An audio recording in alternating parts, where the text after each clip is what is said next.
This is a Fox News alert. There is breaking news in the case of the Australian woman shot to death by a police officer in Minneapolis after calling 911 to report a crime.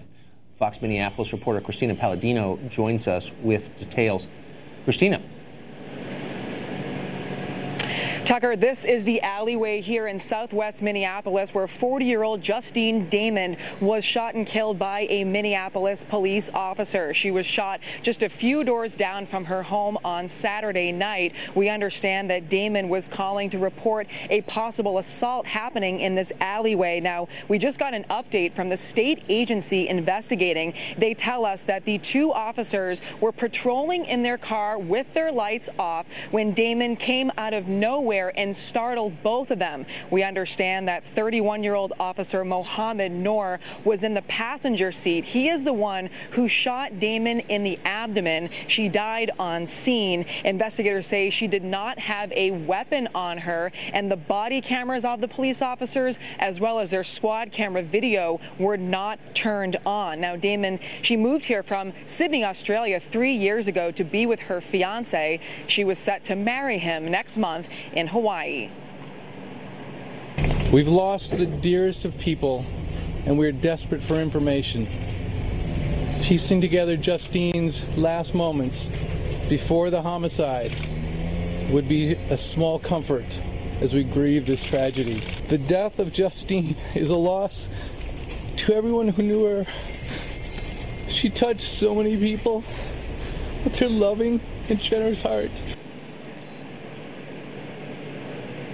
Now, Noor has apparently refused to be interviewed by state investigators. The other officer, Matthew Harity, has already sat down with detectives. Noor has been on the force for about 2 years. He's the first Somali-American police officer to be in this precinct, but he already has 3 citizen complaints filed against him. One was closed without discipline. The other 2 remain open, and we are attending a press conference in the next few minutes to hear from the assistant chief, the mayor, and other council members as well. Tucker? Thanks, Dr. Christina. We appreciate it. Well, there's a lot going on in this story and a lot we don't know. Mohamed Noor was an immigrant from Somalia. Is that a relevant fact? We don't know. But it's being treated as one by many news organizations. How do you know that? Because they're not reporting it. The Washington Post, for example, did a long piece on this shooting and made no mention of Noor's nationality or immigration status. They never even mentioned his name. They wrote an entire story about this and never mentioned the cop's name. Why is that? Vincent Hill is a former Nashville police officer, and he joins us. Mr. Hill, thanks for coming on tonight. So it seems odd. A bunch of things about this seem odd to me, and maybe they're significant and maybe not. First, how common is it for a police officer to shoot someone through the door of a vehicle? Well, Tucker, thanks for having me on. It's very uncommon for a police officer to shoot outside of a vehicle from the inside. Most departments forbid it. So I question what made this officer, Officer Noor, believe that there was an imminent threat against either his life or his partner's life to shoot 3 times inside that vehicle and strike Ms. Damond. I really question that. It seems bizarre. Now, the second notable fact, it seems to me, is the body cams and the dash cam. So at least 3 cameras present, none of them on, either during the shooting, before the shooting, during the shooting, or after the shooting. Why would that be? Well, Tucker, I don't want to speculate. There could be several reasons. Of course, body cams in general are very new to most police departments across this country. I believe Minneapolis has only been using body cams for about a year.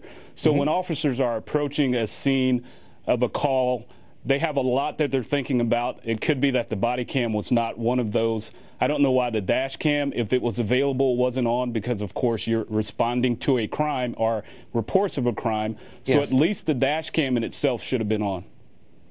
Now, I always give cops the benefit of every doubt because it's a really hard job and a dangerous job. And so maybe this isn't meaningful, but you tell me what you think. This guy had been on the force for 2 years. He had 3 complaints against him. Does it seem like a lot? For someone to have only been on a department for 2 years, it definitely seems like a lot, especially the last one, I believe, was this past May.